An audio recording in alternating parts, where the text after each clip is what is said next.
ಸಿದ್ದರಾಮಯ್ಯಗೆ ಇಡಿ shock ಅನ್ನ ನೀಡಿದೆ. S, ಸಿದ್ದರಾಮಯ್ಯಗೆ ಇಡಿ ಒಂದು ದೊಡ್ಡ ಶಾಕ್ ಅನ್ನ ನೀಡಿದೆ. ಇಡಿ ಇಕ್ಕಟ್ಟುಗಳಲ್ಲಿ ಲಾಕ್ ಆಗಿದ್ದಂತಹ ಸಿಎಂ ಸಿದ್ದರಾಮಯ್ಯ ಇವತ್ತೇ ರಿಲೀಫ್ ಆಗುವಂತಹ ನಿರೀಕ್ಷೆಯಲ್ಲಿದ್ದಂತಹ ಸಿದ್ದರಾಮಯ್ಯ ಇವತ್ತು ರಿಲೀಫ್ ಸಿಗಲಿಲ್ಲ. ಜೊತೆಗೆ ಸಿಎಂಗೆ ಇಡಿ ಶಾಕ್ ಕೂಡ ನೀಡಿದೆ. ಇಡಿಯಿಂದ ಬಚಾವ್ ಆಗುವ ನಿರೀಕ್ಷೆಯಲ್ಲಿದ್ದಂತಹ ಸಿಎಂಗೆ ಶಾಕ್ ಎದುರಾಗಿದೆ.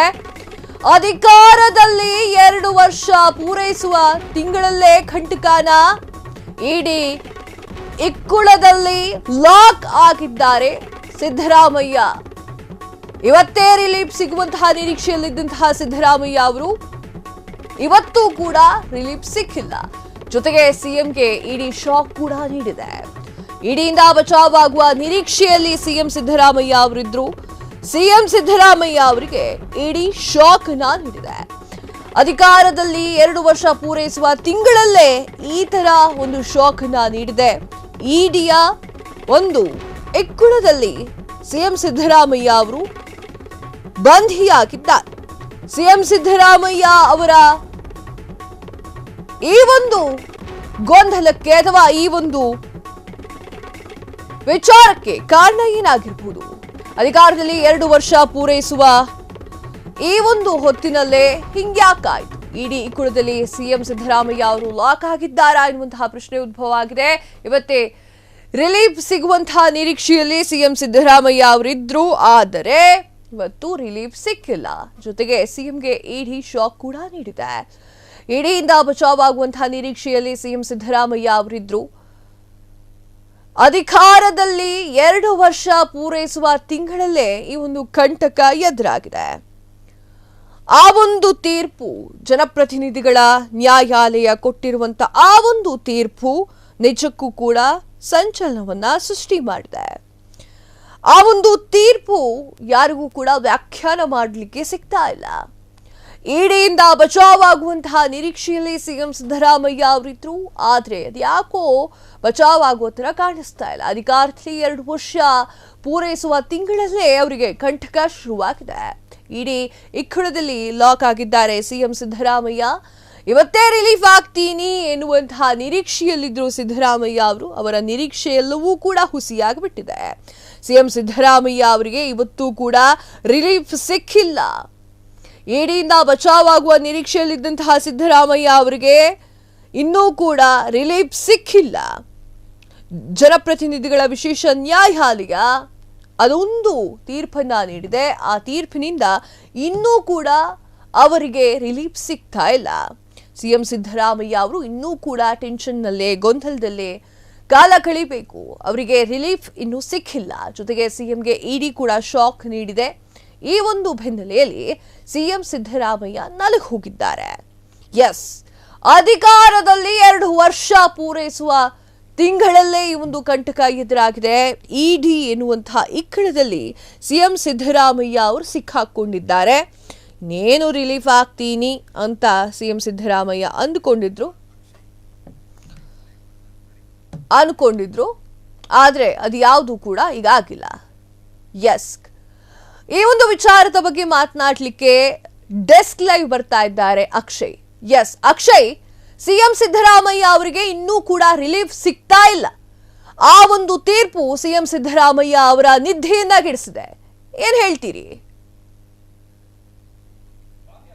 ಸಿದ್ದರಾಮಯ್ಯನವರಿಗೆ ಇವತ್ತು ಕಂಪ್ಲೀಟ್ಲಿ ಶಾಕಿಂಗ್ ಡೇ. ಕಾರಣ ಏನು ಅಂತ ಹೇಳಿದ್ರೆ, ಸಿದ್ದರಾಮಯ್ಯನವರು ನಿರೀಕ್ಷೆಯಲ್ಲಿದ್ದು ಈ ಲೋಕಾಯುಕ್ತ ಸಲ್ಲಿಕೆ ಮಾಡಿದಂತಹ ಬಿ ರಿಪೋರ್ಟ್ ಏನಿದೆ ಅದನ್ನು ಜನಪ್ರತಿನಿಧಿಗಳ ನ್ಯಾಯಾಲಯ ಮಾನ್ಯ ಮಾಡಬಹುದು ಎನ್ನುವಂತಹ ನಿರೀಕ್ಷೆಯಲ್ಲಿ ಮುಖ್ಯಮಂತ್ರಿ ಸಿದ್ದರಾಮಯ್ಯನವರು ಇದ್ದರು. ಆದರೆ ಬಿ ರಿಪೋರ್ಟಿಗೆ ಸಂಬಂಧಪಟ್ಟ ಹಾಗೆ ಜನಪ್ರತಿನಿಧಿಗಳ ನ್ಯಾಯಾಲಯ ಇವತ್ತು ಯಾವುದೇ ಆದೇಶವನ್ನು ಕೊಟ್ಟಿಲ್ಲ. ಜೊತೆಗೆ ಪೊಲೀಸರು ತಮ್ಮ ತನಿಖೆಯನ್ನು ಮುಂದುವರಿಸಿ ಅದರ ತನಿಖೆಯ ಅಂತಿಮ ವರದಿಯನ್ನು ಸಲ್ಲಿಕೆ ಮಾಡಬೇಕು ಅಂತೇಳಿ ಸೂಚನೆಯನ್ನು ಕೊಟ್ಟು ಮೇ 7ನೇ ತಾರೀಕಿಗೆ ವಿಚಾರಣೆಯನ್ನು ಮುಂದೂಡಿದೆ. ಜೊತೆಗೆ ಮೇ 7ನೇ ತಾರೀಕಿನವರೆಗೆ ಲೋಕಾಯುಕ್ತ ಪೊಲೀಸರಿಗೆ ಗಡುವನ್ನು ಕೂಡ ಕೊಟ್ಟಿದೆ. ಅಷ್ಟರ ಒಳಗಾಗಿ ಲೋಕಾಯುಕ್ತ ಪೊಲೀಸರು ಮುಡಾ ಹಗರಣಕ್ಕೆ ಸಂಬಂಧಪಟ್ಟಂತೆ ತನಿಖೆಯನ್ನು ನಡೆಸಿ ತಮ್ಮ ಅಂತಿಮ ವರದಿಯನ್ನು ಸಲ್ಲಿಸಬೇಕು. ಇದು ಒಂದು ಪಾಯಿಂಟ್. ಬಟ್ ಮುಖ್ಯಮಂತ್ರಿ ಸಿದ್ದರಾಮಯ್ಯನವರಿಗೆ ಆಗಬಹುದಾದಂಥ ಅತ್ಯಂತ ದೊಡ್ಡ ಆಘಾತ ಏನು ಅಂತ ಹೇಳಿದ್ರೆ, ಇಡಿಗೆ ಸಂಬಂಧಪಟ್ಟ ಹಾಗೆ ಇವತ್ತು ಜನಪ್ರತಿನಿಧಿಗಳ ನ್ಯಾಯಾಲಯ ವ್ಯಕ್ತಪಡಿಸಿದಂಥ ಅಭಿಪ್ರಾಯ ಏನಿದೆ ಅದು ಬಹುಶಃ ಮುಖ್ಯಮಂತ್ರಿ ಸಿದ್ದರಾಮಯ್ಯನವರಿಗೆ ಇಡಿಗಿಂತಲೂ ದೊಡ್ಡ ಪ್ರಮಾಣದ ಹೊಡೆತವನ್ನು ಕೊಡಬಹುದು ಅಂತ ಅನಿಸುತ್ತೆ. ಕಾರಣ ಏನು ಅಂತ ಹೇಳಿದ್ರೆ, ಜನಪ್ರತಿನಿಧಿಗಳ ನ್ಯಾಯಾಲಯ ಇವತ್ತು ಹೇಳಿದೆ, ಈ ಮುಡಾ ಹಗರಣದಲ್ಲಿ ಜಾರಿ ನಿರ್ದೇಶನಾಲಯ ಡೈರೆಕ್ಟರೇಟ್ ಆಫ್ ಎನ್ಫೋರ್ಸ್ಮೆಂಟ್ ಏನಿದೆ ಅದು ಕೂಡ ನೊಂದ ವ್ಯಕ್ತಿ ಆಗಿರೋದ್ರಿಂದಾಗಿ ಅದಕ್ಕೆ ಪ್ರತಿಭಟನಾ ಅರ್ಜಿಯನ್ನು ಸಲ್ಲಿಸಲಿಕ್ಕೆ ಅವಕಾಶ ಇದೆ. ಪ್ರತಿಭಟನಾ ಅರ್ಜಿ ಅಂತ ಹೇಳಿದ್ರೆ, ಯಾವುದೇ ತನಿಖಾ ಸಂಸ್ಥೆ ತನಿಖೆಯನ್ನು ನಡೆಸಿ ಆರೋಪಿತರ ವಿರುದ್ಧ ಯಾವುದೇ ಸಾಕ್ಷ್ಯಗಳಿಲ್ಲ ಅಂಥೇಳಿ ಬಿ ರಿಪೋರ್ಟನ್ನು ಸಲ್ಲಿಕೆ ಮಾಡಿದಂತಹ ಸಂದರ್ಭದಲ್ಲಿ ಆ ಬಿ ರಿಪೋರ್ಟನ್ನು ಅಥವಾ ಕ್ಲೀನ್ ಚಿಟ್ ರಿಪೋರ್ಟನ್ನು ನ್ಯಾಯಾಲಯ ಮಾನ್ಯ ಮಾಡಬಾರ್ದು ಅಂಥೇಳಿ ಆ ಪ್ರಕರಣದಲ್ಲಿ ನೊಂದವರು ಅಂತ ಯಾರಿರ್ತಾರೆ, ಈಗ ಮುಡಾ ಪ್ರಕರಣದಲ್ಲಾದರೆ ನೊಂದವರು ಅಂದರೆ ಅರ್ಜಿದಾರರು ಅಂತ ಇರುವಂಥದ್ದು ಸ್ನೇಹಮಯಿ ಕೃಷ್ಣ, ಜೊತೆಗೆ ಇಡಿ ಹೊಸದಾಗಿ ಎಂಟ್ರಿ ಆಗಿರುವಂಥದ್ದು. ಕಾರಣ ಏನು ಅಂತ ಹೇಳಿದ್ರೆ, ಇಡಿ ಕೂಡ ಇನ್ವೆಸ್ಟಿಗೇಷನ್ ಮಾಡ್ತಾ ಇದೆ. ಸೊ ಆ ಆಕ್ಷೇಪವನ್ನು ಇವತ್ತು ನ್ಯಾಯಾಲಯ ಮಾನ್ಯ ಮಾಡಿರೋದ್ರಿಂದಾಗಿ ಸಿದ್ದರಾಮಯ್ಯನವರಿಗೆ ಕಂಟಕ್ಕೆ ಇರುವಂಥದ್ದು. ಕಾರಣ ಏನು ಅಂತ ಹೇಳಿದ್ರೆ, ತಕರಾರು ಅರ್ಜಿಯಲ್ಲಿ ಇಡಿ ಹೇಳಿದೆ, ನಮ್ಮ ಬಳಿ ಮುಖ್ಯಮಂತ್ರಿ ಸಿದ್ದರಾಮಯ್ಯನವರ ವಿರುದ್ಧ ಪ್ರಭಾವ ಬೀರಿರುವಂತಹ ಸಾಕ್ಷ್ಯಗಳಿದೆ. ಮುಖ್ಯಮಂತ್ರಿ ಸಿದ್ದರಾಮಯ್ಯನವರ ಆಪ್ತ ಕಾರ್ಯದರ್ಶಿ ಅಥವಾ ಅವರ ಆಪ್ತ ಸಿಟಿ ಕುಮಾರ್ ಯಾರಿದ್ದಾರೆ ಅವರು ಮುಡಾ ಸೈಟು ಹಂಚಿಕೆಯ ಸಂದರ್ಭದಲ್ಲಿ ಪಾರ್ವತಿ ಸಿದ್ದರಾಮಯ್ಯನವರ ಸಹಿಯನ್ನ ನಕಲಿ ಮಾಡಿದ್ದಾರೆ, ಫೋರ್ಜರಿ ಮಾಡಿದ್ದಾರೆ. ಹೀಗಾಗಿ ಮುಖ್ಯಮಂತ್ರಿ ಸಿದ್ದರಾಮಯ್ಯನವರ ಪರವಾಗಿ ಪ್ರಭಾವವನ್ನು ಬೀರಿದ್ದಾರೆ ಎನ್ನುವಂಥ ಆರೋಪವನ್ನು ಇಡಿ ಮಾಡಿತ್ತು. ಬಟ್ ಲೋಕಾಯುಕ್ತದಲ್ಲಿ ತನ್ನ ರಿಪೋರ್ಟ್ನಲ್ಲಿ ಏನು ಹೇಳಿತ್ತು, ಪಾರ್ವತಿ ಸಿದ್ದರಾಮಯ್ಯ ಮತ್ತು ಸಿದ್ದರಾಮಯ್ಯನವರ ವಿರುದ್ಧ ಯಾವುದೇ ಸಾಕ್ಷ್ಯಗಳಿಲ್ಲ, ಹೀಗಾಗಿ ನಾವು ಬಿ ರಿಪೋರ್ಟ್ ಅನ್ನು ಕೊಡ್ತಾ ಇದ್ದೀವಿ ಎನ್ನುವಂಥ ಅಂಶವನ್ನು ಲೋಕಾಯುಕ್ತದವರು ವ್ಯಕ್ತಪಡಿಸಿದ್ರು. ಬಟ್ ಈಗ ಇಡಿ ಅದಕ್ಕೆ ಪರ್ಯಾಯವಾಗಿ, ಅದಕ್ಕೆ ತೀರ ವ್ಯತಿರಿಕ್ತವಾಗಿ ತನ್ನ ಅಭಿಪ್ರಾಯವನ್ನು ವ್ಯಕ್ತಪಡಿಸಿರುವ ಹಿನ್ನೆಲೆಯಲ್ಲಿ ಒಂದು ವೇಳೆ ಮೇ 7ನೇ ತಾರೀಕು ಅಂತಿಮ ವರದಿ ಸಲ್ಲಿಸಿದ ಬಳಿಕ ಆ ಬಿ ರಿಪೋರ್ಟನ್ನು ಸ್ವೀಕಾರ ಮಾಡಬೇಕೋ ಬೇಡವೇ ಎನ್ನುವುದರ ಬಗ್ಗೆ ಒಂದು ವೇಳೆ ವಿಚಾರಣೆಯ ಸಂದರ್ಭದಲ್ಲಿ ಇಡಿ ಎತ್ತಿರುವಂಥ ಆಕ್ಷೇಪಣೆಗಳನ್ನು, ಇಡಿ ಎತ್ತಿರುವಂತಹ ವಾದಗಳನ್ನು ಒಂದು ವೇಳೆ ಜನಪ್ರತಿನಿಧಿಗಳ ನ್ಯಾಯಾಲಯ ಒಂದು ವೇಳೆ ಒಪ್ಪಿಕೊಂಡ್ರೆ ಆಗ ಲೋಕಾಯುಕ್ತದವರು ತಮ್ಮ ಅಂತಿಮ ವರದಿಯಲ್ಲಿ ಬಿ ರಿಪೋರ್ಟ್ ಸಲ್ಲಿಸಿದ್ರು ಕೂಡ ಅದನ್ನು ಕೋರ್ಟ್ ಮಾನ್ಯ ಮಾಡೋಕ್ಕೋಗಲ್ಲ. ಒಂದು ವೇಳೆ ಅಂತಹ ಪರಿಸ್ಥಿತಿಗಳು ಬಂದಂತಹ ಸಂದರ್ಭದಲ್ಲಿ ಅದು ಮುಖ್ಯಮಂತ್ರಿ ಸಿದ್ದರಾಮಯ್ಯನವರಿಗೆ ಅತಿದೊಡ್ಡ ಮುಜುಗರ, ಹಿನ್ನಡೆಯನ್ನು ರಾಜಕೀಯವಾಗಿ ತಂದುಕೊಡುತ್ತೆ.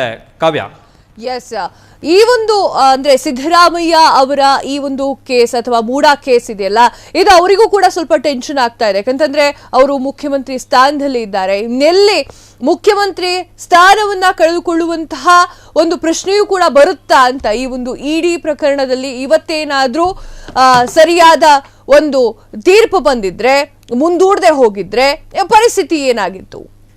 ಒಂದು ವೇಳೆ ಲೋಕಾಯುಕ್ತ ಬಿ ರಿಪೋರ್ಟ್ ಅನ್ನ ಜನಪ್ರತಿನಿಧಿಗಳ ನ್ಯಾಯಾಲಯ ಒಪ್ಪಿಕೊಂಡಿದ್ದಿದ್ರೆ ಅಲ್ಲಿಗೆ ಈ ಕೇಸ್ ಮುಗ್ದು ಹೋದ ಹಾಗೆ ಆಗ್ತಾ ಇತ್ತು. ಕಾರಣ ಏನು ಅಂತ ಹೇಳಿದ್ರೆ, ಒಂದು ಇನ್ವೆಸ್ಟಿಗೇಷನ್ ಏಜೆನ್ಸಿ, ಒಂದು ತನಿಖಾ ಸಂಸ್ಥೆ ಒಂದು ನಿರ್ದಿಷ್ಟ ಪ್ರಕರಣಕ್ಕೆ ಸಂಬಂಧಪಟ್ಟ ಹಾಗೆ ತನಿಖೆಯನ್ನು ಕೈಗೊಂಡು ಬಿ ರಿಪೋರ್ಟ್ ಸಲ್ಲಿಸಿದೆ. ಆ ಬಿ ರಿಪೋರ್ಟನ್ನು ಸಂಬಂಧಪಟ್ಟಂತಹ ಟ್ರಯಲ್ ಕೋರ್ಟು ವಿಚಾರಣಾ ನ್ಯಾಯಾಲಯ ಒಪ್ಕೊಂಡಿದೆ ಅಂತ ಹೇಳಿದ್ರೆ ಅದರಲ್ಲಿ ಆರೋಪಿತರಾಗಿರುವಂಥವ್ರು ಎಲ್ಲರೂ ಕೂಡ ಕಳಂಕ ಮುಕ್ತರಾಗ್ತಾ ಇದ್ರು, ಎಲ್ಲರೂ ಕೂಡ ಆರೋಪ ಮುಕ್ತರಾಗ್ತಾ ಇದ್ರು. ಆದರೆ ಜನಪ್ರತಿನಿಧಿಗಳ ನ್ಯಾಯಾಲಯ ಇವತ್ತು ಬಿ ರಿಪೋರ್ಟನ್ನು ಒಪ್ಕೊಂಡಿಲ್ಲ, ಬಿ ರಿಪೋರ್ಟ್ನ ಬಗ್ಗೆ ತನ್ನ ಅಂತಿಮ ನಿರ್ಧಾರವನ್ನು ಪ್ರಕಟಿಸಿಲ್ಲ, ಜೊತೆಗೆ ತನಿಖೆಯನ್ನು ಮುಂದುವರಿಸುವಂತೆ ಸೂಚನೆಯನ್ನು ಕೊಟ್ಟಿದೆ. ಜೊತೆಗೆ ಮೇ 7ನೇ ತಾರೀಕಿನ ಒಳಗಡೆ ಅಂತಿಮ ವರದಿಯನ್ನು ಸಲ್ಲಿಸಲಿಕ್ಕೆ ಸೂಚನೆಯನ್ನು ಕೊಟ್ಟಿದ್ದಾರೆ. ಮೇ ತಿಂಗಳಲ್ಲಿ ಮುಖ್ಯಮಂತ್ರಿ ಸಿದ್ದರಾಮಯ್ಯನವರು ಮೇ 20ನೇ ತಾರೀಕು ಕರ್ನಾಟಕದ ಮುಖ್ಯಮಂತ್ರಿಯಾಗಿ 2023ರಲ್ಲಿ ಅಧಿಕಾರವನ್ನು ಸ್ವೀಕಾರ ಮಾಡಿದಂಥವರು, ಪ್ರಮಾಣ ವಚನವನ್ನು ಸ್ವೀಕಾರ ಮಾಡಿದಂಥವರು.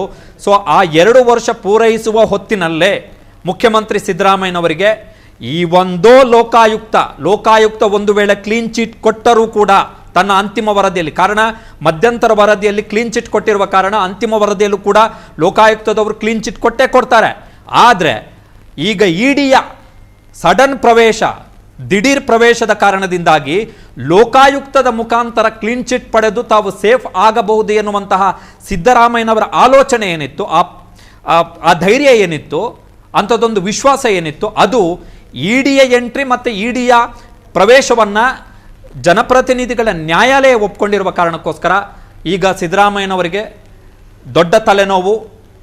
ಹೀಗಾಗಿ ಮೇ ತಿಂಗಳು ಅಂದರೆ ಮುಂದಿನ ತಿಂಗಳು ಸಿದ್ದರಾಮಯ್ಯನವರು ಅಧಿಕಾರದಲ್ಲಿ ಮುಖ್ಯಮಂತ್ರಿಯಾಗಿ 2ನೇ ಬಾರಿ ಪ್ರಮಾಣ ವಚನ ಸ್ವೀಕರಿಸಿ 2 ವರ್ಷ ಪೂರೈಸಿದ ತಿಂಗಳು ಮುಖ್ಯಮಂತ್ರಿ ಸಿದ್ದರಾಮಯ್ಯನವರಿಗೆ ಡವ ಅಂದರೆ ಸದ್ಯಕ್ಕಂತೂ ಖಂಡಿತ ಇದರಿಂದ ರಿಲೀಫ್ ಸಿಗುವಂಥ ಯಾವುದೇ ಲಕ್ಷಣಗಳು ಮುಖ್ಯಮಂತ್ರಿ ಸಿದ್ದರಾಮಯ್ಯನವರಿಗೆ ಕಾಣಿಸ್ತಾ ಇಲ್ಲ. ಕಾವ್ಯ. ಎಸ್ ಅಕ್ಷಯ್, ನಿಮ್ಮೆಲ್ಲ ಮಾಹಿತಿಗಾಗಿ ಧನ್ಯವಾದಗಳು. ಎಸ್, ಕೇಳಿದ್ರಲ್ಲ ವೀಕ್ಷಕರೇ, ಏನು ಅಂತಂದ್ರೆ ಸಿದ್ದರಾಮಯ್ಯ ಅವರಿಗೆ ಇನ್ನೂ ಕೂಡ ರಿಲೀಫ್ ಸಿಕ್ಕಿಲ್ಲ. ಅಧಿಕಾರದಲ್ಲಿ 2 ವರ್ಷ ಪೂರೈಸುತ್ತಿರುವಂತಹ ಈ ಒಂದು ಸುಸಂದರ್ಭದಲ್ಲೇ ಅವರಿಗೆ ಒಂಥರ ಗಾಬರಿ ಆಗ್ತಾ ಇದೆ. ಇತ್ತೀಚೆಗೆ ರಿಲೀಫ್ ಸಿಕ್ತಿತ್ತು ಎನ್ನುವಂತಹ ಒಂದು ವಿಚಾರ ಕೂಡ ಇತ್ತು ಸಿದ್ದರಾಮಯ್ಯ ಅವರಿಗೆ. ಈಗ ಇಡಿ ಶಾಕ್ ಕೊಟ್ಟಿದೆ. ಸಿದ್ದರಾಮಯ್ಯ ಅವರು ಈ ಒಂದು ಕೇಸ್ನಲ್ಲಿ ರಿಲೀಫ್ ಆಗಬಹುದು, ಆಗ್ತಾರೆ ಎನ್ನುವಂತಹ ಪ್ರಶ್ನೆ ಕಾಡ್ತಾ ಇತ್ತು. ಆದ್ರೆ ಇಡಿಗೆ ತಕರಾರು ಅರ್ಜಿ ಕೂಡ ಸಲ್ಲಿಕೆ ಮಾಡಲಾಗಿದೆ. ಮೂಡಾ ಹಗರಣದಲ್ಲಿ ಇಡಿ ಕೂಡ ನೊಂದ ವ್ಯಕ್ತಿ. ಈ ಒಂದು ಹಿನ್ನೆಲೆಯಲ್ಲಿ ಇಡಿ ಸಲ್ಲಿಸಿರುವಂತಹ ತಕರಾರು ಅರ್ಜಿ ಮಾನ್ಯ. ಸಿದ್ದರಾಮಯ್ಯ ವಿರುದ್ಧ ಸಾಕ್ಷ್ಯಗಳು ಇವೆ ಎಂಬುವಂತಿರುವಂತಹ ಇಡಿ. ಸಿದ್ದರಾಮಯ್ಯ ಪ್ರಭಾವ ಬೀರುವ ಬಗ್ಗೆ ಸಾಕ್ಷ್ಯ ಇದೆ ಅಂತ ಹೇಳ್ತಿರುವಂತಹ ಇಡಿ. ಈ ಹಿನ್ನೆಲೆಯಲ್ಲಿ ಸಿದ್ದರಾಮಯ್ಯಗೆ ಇಡಿ ಸಂಕಷ್ಟ ನಿಶ್ಚಿತ. ಸಿದ್ದರಾಮಯ್ಯಗೆ ಇಡಿ ಶಾಕ್ ಅನ್ನ ಕೊಟ್ಟ ಕೋರ್ಟ್ ಇಡಿಗೆ ತಕರಾರು ಅರ್ಜಿ ಸಲ್ಲಿಸಲು ಅವಕಾಶವಿದೆ. ಮೂಡಾ ಹಗರಣದಲ್ಲಿ ಇಡಿ ಕೂಡ ನೊಂದ ವ್ಯಕ್ತಿ. ಈ ಹಿನ್ನೆಲೆಯಲ್ಲಿ ಇಡಿ ಸಲ್ಲಿಸಿರುವಂತಹ ತಕರಾರು ಅರ್ಜಿ ಮಾನ್ಯ. ಸಿದ್ದರಾಮಯ್ಯ ವಿರುದ್ಧ ಸಾಕ್ಷಿಗಳಿದೆ ಎಂದಿರುವಂತಹ ಇಡಿ. ಎಸ್, ಹೌದು, ಸಿದ್ದರಾಮಯ್ಯ ಅವರ ಬಗ್ಗೆ ಅಥವಾ ವಿರುದ್ಧವಾಗಿ ಸಾಕ್ಷಿ ಇದೆ ಅಂತ ಹೇಳಿ ಇಡಿ ಹೇಳ್ತಾ ಇದೆ. ಈ ಒಂದು ಹಿನ್ನೆಲೆಯಲ್ಲಿ ಸಿದ್ದರಾಮಯ್ಯ ಅವರಿಗೆ ಇನ್ನೂ ಕೂಡ ಸಂಕಷ್ಟ ತಪ್ತಾ ಇದೆ. ಇಡಿಗೆ ತಕರಾರು ಅರ್ಜಿ ಸಲ್ಲಿಸಲು ಕೂಡ ಅವಕಾಶವಿದೆ. ಹೌದು, ಮೂಡಾ ಹಗರಣದಲ್ಲಿ ಇಡಿ ಕೂಡ ನೊಂದ ವ್ಯಕ್ತಿಯಾಗಿದೆ. ಈ ಒಂದು ಹಿನ್ನೆಲೆಯಲ್ಲಿ ಇಡಿ ಸಲ್ಲಿಸಿರುವಂತಹ ತಕರಾರು ಅರ್ಜಿ ಮಾನ್ಯ. ಸಿದ್ದರಾಮಯ್ಯ ವಿರುದ್ಧವಾದ ಸಾಕ್ಷಿಗಳು ಇದೆ ಅಂತ ಹೇಳಿರುವಂತಹ ಇಡಿ. ಸಿದ್ದರಾಮಯ್ಯಗೆ ಇಡಿ ಶಾಕ್ ಕೊಟ್ಟಂತಹ ಕೋರ್ಟ್.